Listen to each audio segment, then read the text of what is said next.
Section 3.6 in Chapter 3 is called Transformation of Energy. One thing I want you to take away from this class is that electrical machines are converters of energy. And what I mean by that is they convert energy from one form to another, or they transform energy from one form to another. For instance, an electrical motor takes in electrical energy and it outputs mechanical energy that we couple to the motor shaft and we do some type of work with it. Or we could look at a generator which inputs mechanical energy and outputs electrical energy. So the electrical machine transforms one form of energy to another. When we get into the particulars of that, we'll realize that how do you do that? How do you just transfer mechanical energy to electrical energy? There has to be some medium in which that is done and in which that conversion takes place. And for electrical machines, that medium is a magnetic field, which we'll talk more about that later. Even a transformer that takes in electrical and outputs electrical, it still transforms that into a different component on the input from the output. So what we want to do, we want to look at 5 forms of energy. Now, different discussions, different textbooks, different representations of that will show, maybe these 5 areas broken down into different components. But for our Wildy text, he looks at 5 forms of energy. Those 5 forms of energy, as given on page 53, are mechanical energy, and that could be the potential energy stored in a spring or kinetic energy of something that's moving. Thermal energy. Thermal energy is given examples as heat released by a stove or by friction or from the sun.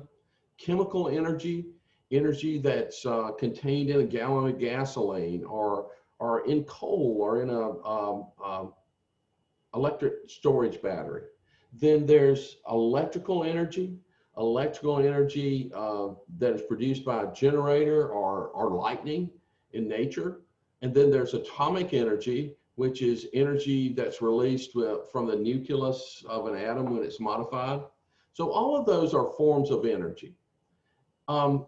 There's also a constant throughout this, and this idea here on page 53, where he says, although energy can neither be created or destroyed, it can be converted from one form to another by means of appropriate devices or machines.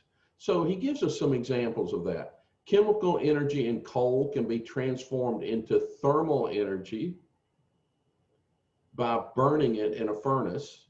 Then that thermal energy can be contained in steam, and that can be transformed into mechanical energy by use of a turbine. Finally, this mechanical energy can be transformed into electrical energy by means of a generator. Now, for each one of these transformations or conversions, not all of the energy is completely transferred from one to the other. So the next thing we're going to talk about is how efficiently, these machines operate, and that's a big consideration in that. But we'll go through and we'll quantify that. There's particular losses that occur in each one of the conversions from one form to another. But again, for this particular example, you started here with chemical energy, and that was actually this chemical energy contained in coal, and then that coal was burned, and that created thermal energy in the form of steam.